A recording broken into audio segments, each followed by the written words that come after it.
sitting up alone was so hard for me. I had to have supports on both sides of me, trying to just figure out, because you sit up and you feel like you're a floating body because you can't feel what you're even sitting on. That's miracle number 6, because very oftentimes even paraplegics have limited use of the limbs that still work. Their strength is low or something. That's amazing. She's demonstrated the character, and the kid I always knew that she was, but to see that really come out when it has to, and it's there, and it's tough days for sure.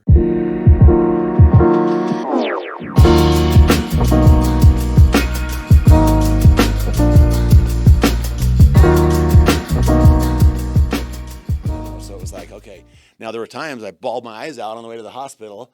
Or on the way home. And on the way home, Yeah. and I'd sit in the parking lot and clear myself and go in the bathroom and splash cold water on my face and put some eye drops in, and then, hey, sweetie, walk in but she was always just upbeat, and constantly the hospital staff was like, she's amazing. Like she's asking us how we're doing and if we're okay, and how's your family, and that's just her nature, and she's always been incredible that way, just very considerate and thinking about other people. From a dad point of view, being, especially, so I'm convinced there's a piece of a man's brain that it can't get accessed ever until they hold their baby daughter. Like that's it. When you hold your baby girl for the first time, a man's brain changes, but it never changes until that happens.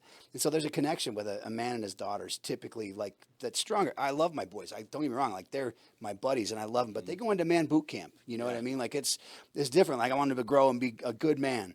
Girls, it's different. Yeah. That softness, that thing that connects us to our daughters, it's different. And so for me, 2 of my daughters have attempted suicide, and it is like, you think about the things that could happen, right? The scary things that might have happened. It is like, for me, is one of the most emotional things that I've ever had to go through, and I can't even imagine thinking, like, for my daughter, how's her life going to be, and how can I help her, and why can't I take it away, and yes, all that stuff. Yeah. That was the thing, is it's like, as a dad, you want to be the fixer. You want to make it right. And in my mind, there was times I thought, well, if I just will it hard enough, maybe I could be there and somehow spot that there could be a potential issue and have grabbed her. Or, you just in your mind, you're rehearsing these scenarios that maybe you could have saved, because you want to be the saver. You want to be the fixer as a father. You're a protector. You're a protector. That's our job. And so, and of course, when she's married, she has a husband that's filling that role as well. And so, and I've gotten closer to him, and wow. Don't watch this, Seth. but I've gained a lot of love and respect for him. Seeing how he handled the whole situation was incredible too. Yeah. And just totally connected there, which has been amazing. Those two, and watching what they have, and then just working together to give her the best possible outcome as well. Yeah. So we're a year and a couple months out from all this stuff, right? So you're in the hospital. You probably have chest tubes on both sides and oxygen going, and you're in braces, and you probably have a C-collar on and the whole thing, right? Yeah. So it's an uncomfortable situation, but you realize you have a road ahead of you. Are people telling you now, like, this is how it's going to look after this and this and this, or because there has to be a ton. I mean, you got to start doing rehab immediately, and when things start to heal. And tell me about that road, how that was. Yeah, that was. I mean, I've never felt so in the unknown before, because I had no idea what any of it was supposed to look like, and your whole life changes. Sitting up alone was so hard for me. I had to have supports on both sides of me, trying to just figure out, because you sit up and you feel like you're a floating body because you can't feel what you're even sitting on. And so it feels so disorienting. And so it's like sitting up, rolling in bed, getting out of bed, getting onto a wheelchair, going to the bathroom, getting in and out of a car, getting on and off a couch. Just everything changes. Putting clothes on. Pants is still my nemesis. Pants is still, I do not enjoy it. Yeah. The one leg at a time thing kind of takes on a different meaning when you can't feel them. Yeah. Right? Like that's. Yeah. Yeah. Sheesh. Yeah. Getting pants around your butt cheeks when you can't stand up, let me tell you. It's rough. Yeah. Yeah. You got to make sure all the cameras are turned off during that time of the day. Absolutely. Right? Like And you're like sweating after, and yeah, it's a look at her. workout. She is amazing. Like she's just laughing about this. You Yeah. know, like that's, Yeah. yeah, that's incredible. Yeah, you don't realize, honestly, like think about that. I broke my ankle, just my ankle, right? I couldn't Yeah. walk on this leg for months, right? Just one leg. Yeah. I could feel it still. It's nothing compared to what you're going through. And I just didn't even realize how much I took for granted with the use of my legs. Like, you just don't even think about it. You're getting up and putting pants on her. You got to go to the bathroom and you get up and walk to the bathroom. Like it's just all these little things that you've been doing forever that you now have to like relearn Yeah. essentially how to live your life from the time you wake up until the time you go to sleep. Everything is Yeah. different. Yeah. Right? And you learn order of operation is so important because I get in bed and I realize my light is still on. Oh, That's me having to now get out of my bed, into my wheelchair, roll to the light, turn the light off, roll back to my bed, get on my bed, swing my legs into my bed, and lay back down. yeah. And you're like, order of operation. You just are trying to problem solve everything before you do it. Yeah. So that you don't have to redo stuff. I would just hang a mask from my lamp just in case. Yeah. Just put that on. So the lamp, We'll leave the lights on. Leave the light on. I $3 got extra tonight is not going to kill us. Yeah. Yeah. See, you don't even think about that. Yeah. Like, gosh, what a, if you, simple things, cooking, like if you leave a burner on that and you go sit down, suddenly you're like, I got to get up and, you know, that could become dangerous even if you're by yourself. Right? You got to think about Another these thing, things. like, I can't see into the pot. I don't know what I'm making. I have to like lift myself up and peek into the pot and be like, okay, it's boiling, and then come back down. Yeah. Yeah, it's just kind of everything. It feels so different. Do you have to have different equipment around the house to like I know that some people have little pull bars to get into bed and to do things like that. Do you have any of that? I don't have any pull bars for bed or anything, but I do have bars by my toilet. It just makes going to the bathroom a lot easier if you have something there. And then I have a shower chair that I just hop on when I'm going to get in the shower, and I shower myself in a shower chair. And other than that, though, I don't really have any other adoptions. Of course, my car, like I drive different now too, because as you can imagine, I can't use my foot for the pedals. Yeah. And so I have adaptions for that as well, where I pull for gas and push for brake. That's how I drive, yeah. Wow. And I have a little steering knob to help me steer. Do you have full use of your arms? Yeah. Okay. So, because that's miracle number 6. Yes. Yeah. Because very oftentimes even paraplegics have limited use of the limbs that still work. Yeah. Right? Their strength is low or something. You know what I mean? Weakness, yeah. I mean, that's amazing. Yeah. Gosh. That's incredible. I mean, you know, like we're almost to double-digit miracles just in this whole thing here. Yeah. You know. There has been, and you look at it, people, places, times, events, injuries that could have been so much worse. The people that were, it's this medical staff after, and the doctor who she had a lot of respect for, who ended up being the doctor because she'd worked with him in the past, who's the neurosurgeon, and just things fell into place. We just felt blessed, and like she said, we're religious, spiritual people. There was faith definitely that came into play, and a hope that, sometimes bad things happen and people say, they get bitter, or it's like, oh man, if there's a God, why would he let this happen? And Savannah, I think, was led by example. There was just like, okay, what does he want me to do, or what does he need me to do in this new circumstance that I'm in? Yeah. And has really had an impact. She just came back. She's spoken to several youth groups and high school, and a lot of opportunity to talk about persevering when things get hard. And one of my favorite things that Savannah says is, for me, I've noticed a lot of people are nicer because they see I'm in a wheelchair and they're really accommodating and, hey, how are you? And different things. And she's like, but there's so many other things that people are dealing with that are going on internally, and we don't see those things, whether it's family or emotional or mental or depression or whatever it may be. There's so many things that are going on inside that people don't see, and yet we need to just be kind to everybody, because at any given moment, 2/3 of us are probably dealing with something pretty serious. Yeah. In this day and age, even more probably, because it's and it's an amazing point of view, because I mean this is the Breaking Point podcast, right? And it's about like moments in our lives that tend to change our trajectory and maybe ultimately define who we really are, right?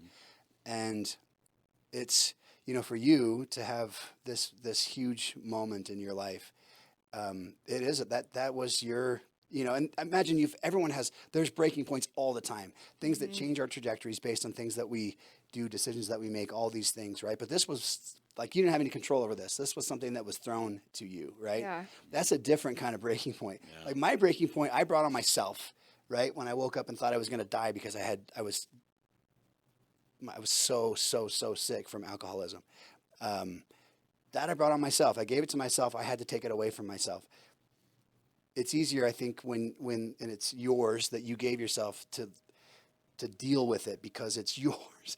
When somebody like this was given to you, like it was, and you've changed it. And to me, the biggest miracle of all, for me, because I just don't know how I would be in a situation like this, is that that it happened to somebody like you who could change it into something that helps the world around you. I mean, to me, that's the ultimate miracle. You can say God only gives us, the challenges that we can handle, and so many people, myself included, I just don't know that I would be able to handle what you've done. And I'm so impressed. And this is the reason I talked to your dad about having you come on, because he tells me all the time about how, how positive and how incredible and how you're doing and all these things. I said, I got to talk to this girl, because that to me, that is just the ultimate win here, is that it didn't happen to me, right? Because I would have been bitter and upset and trying to deal, and you didn't do that. And that, I can't imagine the frame of mind, the mindset that it would take to be as amazing as you are. Well, and I think this, like I say, the people like her husband was really good about okay, Savannah loves the outdoors. She's really into this. Before she was even out of the hospital, she went out with Wasatch Adaptive, which is an incredible organization. And there's so many that are out there that do such a great job. But she was out on a bike, out on the Murdoch Trail biking before she was even out of the hospital. And since then she's been back on a motorcycle that's been specially adapted for her, but still two wheels. And is that right? Yeah. What? That's incredible. Wow. I just got myself, there's a new electric bike called an Ultra Bee. It's from Suron, and my husband found it because we didn't have to, everything's already at your hands. The throttle, you don't have to shift with your feet. Both brakes are at your hands, so we wouldn't have to adapt any of that. Because like I said, Seth got me into all the biking. Yeah. And he just adapted, and he welded some pipe to go around my legs as a cage so that when I fall, I don't break my legs or anything like that. Oh my gosh. Yeah. Some little stirrups to put her feet into to protect her feet and keep them in place. Yeah. A back bar with a wrap around. This is your husband that did this? My husband did this. Okay, so you hit the son-in-law lottery. I did. You did. In all honesty, I couldn't be more great. Like, I loved him before. I love him way more than I thought I'd possibly even. Taking care of your baby. Taking care of my baby. Yeah. Our lives would be a lot different if it wasn't for him. Oh, yeah. And we'd gladly do it. But it's like he's just really run with it. And then got her into scuba, and she's scuba diving. And we went to Hawaii just a couple of weeks ago, and she's down at 60 feet deep, and we're swimming with sharks and seal. And yeah. Time out. Like, I'm done. No way. I see a shark. Yeah. I hope someone swims slower than I do, because I'm out of here. That's the thing is, I made the joke. I was like, because I know I'm the slowest one there, obviously. You're going to be the I don't have the fins. And I just said, I hope they go for the legs first. Oh, that's great. Man. Well, but having that perspective that there's always, because every single person, no matter who they are, has there's so much value. And if you're religious like we are, the worth of a soul is great in the eyes of the Lord, right? It's just Absolutely. That's just how it is. Everybody's value, no matter where they are in their lives, whether they're down or they're up. The thing that impresses me so much about both of you, but especially you, is that you still have, even though you're going through so much, and you will for your whole life, right? You still have that attitude of looking around and seeing the value in everyone around you and being positive and helping to change their lives for the better. And I admire that so much. This words really kind of fail me with that. So you. if I'm a dad, I have to say, like, I'm so proud of you. That's just amazing to me. I can't imagine how you must. Oh my goodness! You know, Yeah, like, it's like there's those brag dad moments, and yeah, it's hard to keep it contained because there's so many things that she's done before and after, but especially afterward that she's demonstrated the character and the kid I always knew that she was, but to see that really come out when it has to, and it's there, and it's I mean, there are tough days for sure, Mm-hmm. and but it's again making that decision that she does to just keep being positive and keep pressing forward, and she still has nerve pain and things that she deals with, and Yeah. I was you going to ask know. about that. Do you get like phantom pains or anything like that? I do get phantom pain. It's not super often, but I've had a couple, or I say a few times when I'm sleeping and my brain is telling me like my leg is getting chomped off in my bed right now. So like it's getting squished somewhere. And so I'll sit up, look at my leg and tell my brain, no, it's not. And then I'll lay back down and it'll tell me that again. And so I have to keep sitting up, looking at it. And I'm like, and I think it's real too. You feel it. You feel like it's actually happening. It's crazy. Yeah. And so I've had a few times where that's happened. Most of it, though, is nerve pain. And where do you get that? Is it in, like, where do you feel that? I get that around my level of paralysis. So it's like a belt that wraps around my abdomen right there. And my break is T9. But that damaged my spinal cord. And so it's like right in between the bottom of your sternum and your belly button is about where that's at. And I just get a belt that wraps around that. And it just feels like burning pins and needles. And it actually happens almost every day to some sort of extent. But some evenings and nights it gets so bad I can barely sleep because it hurts so much. But Is there anything that you can do to like take that away, or is it just sort of something you have to go through?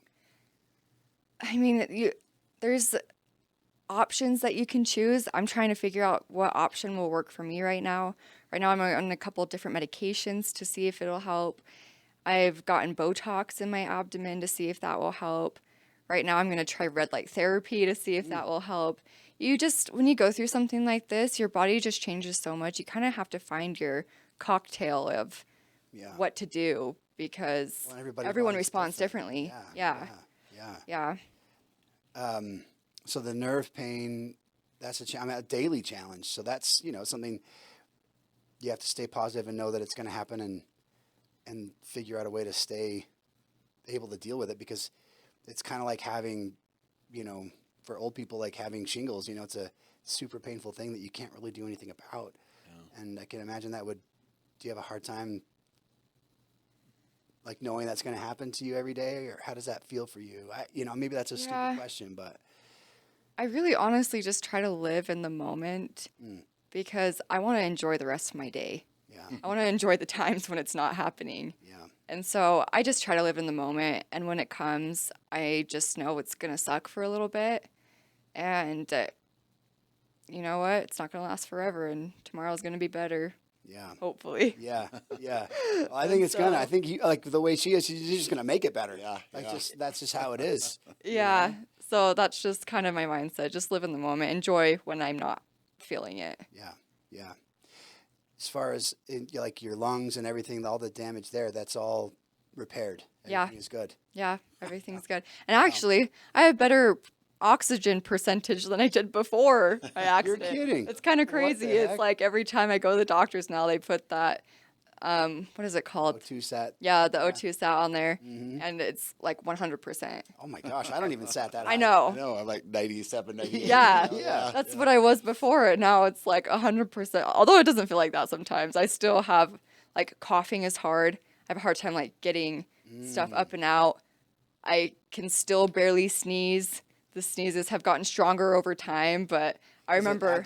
Like your abdomen is weaker. Is that what? I think that's what it is. Yeah, my diaphragm right there is just weak and can't quite get things up like they used to. Yeah. And so even though my oxygen's good, it's things like that are still kind of difficult. Yeah.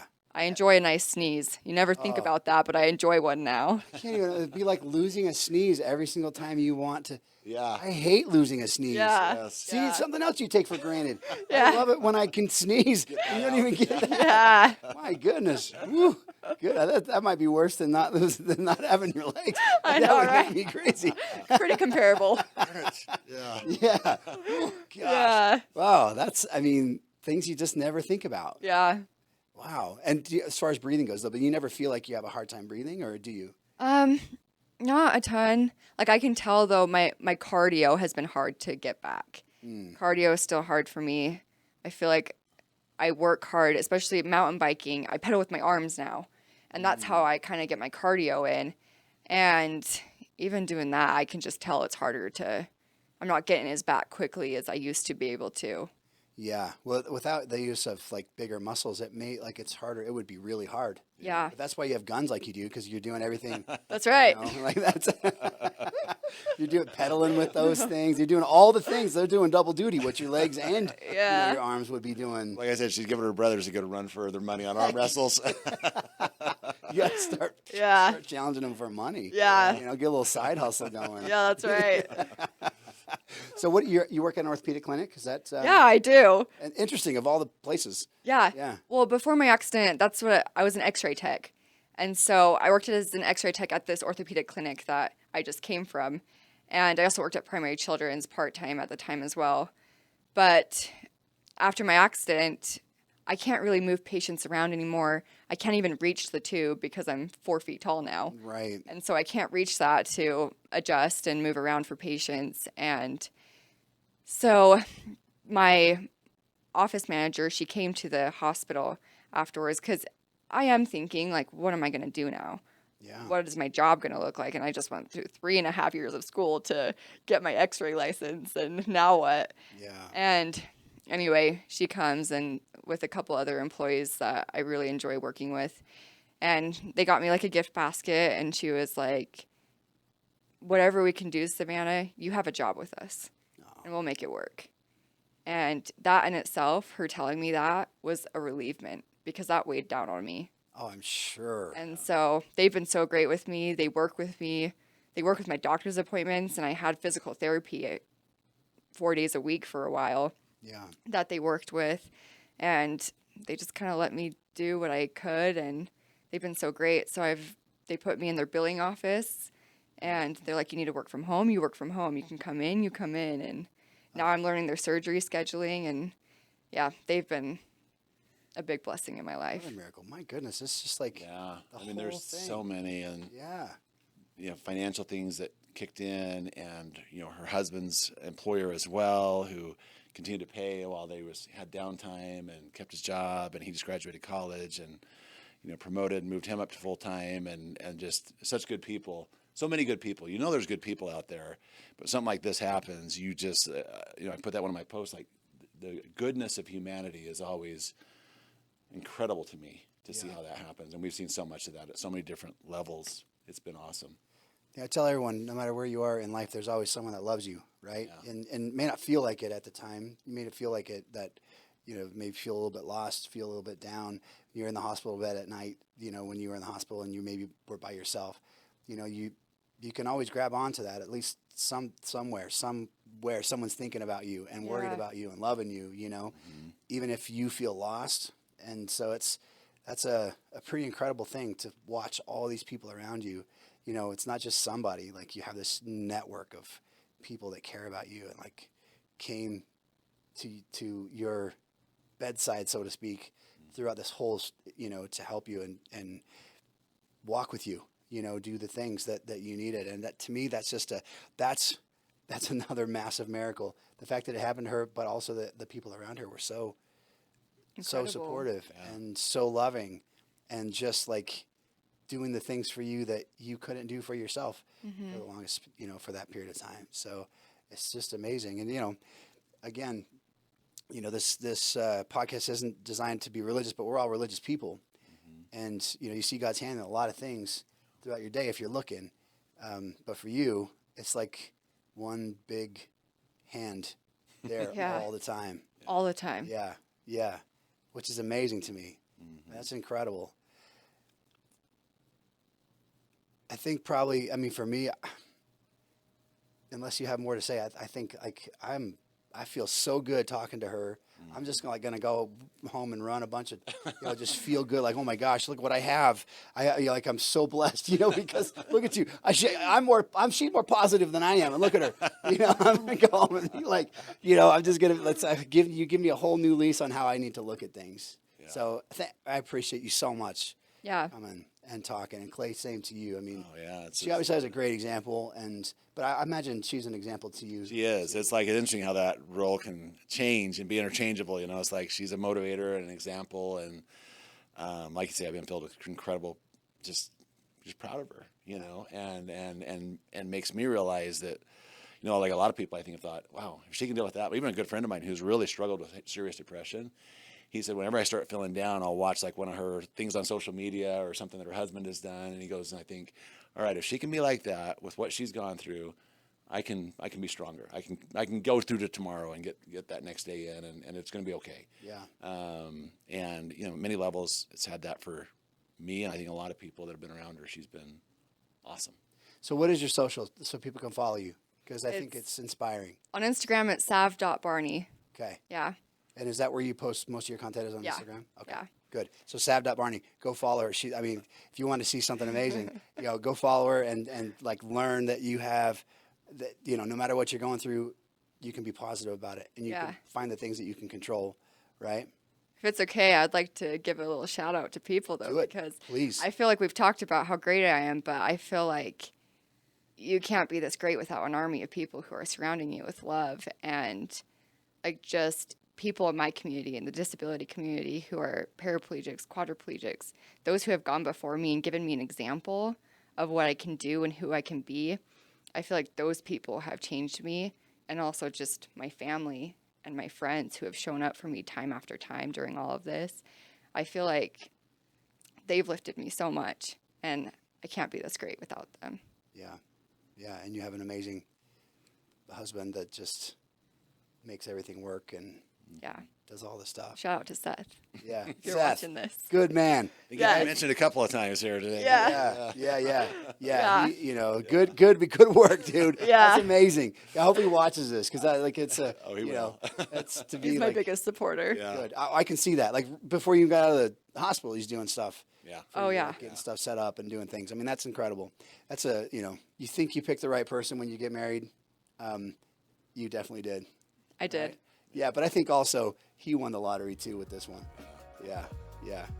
Well, Thank you. I appreciate you guys coming, and if there's ever anything I can do to help with anything, I'm always happy to. And that's not a platitude; that's a real thing. I do go help people when they ask. I know when you they mean need that. it. Yeah. So if you guys ever need something, I'm always happy to.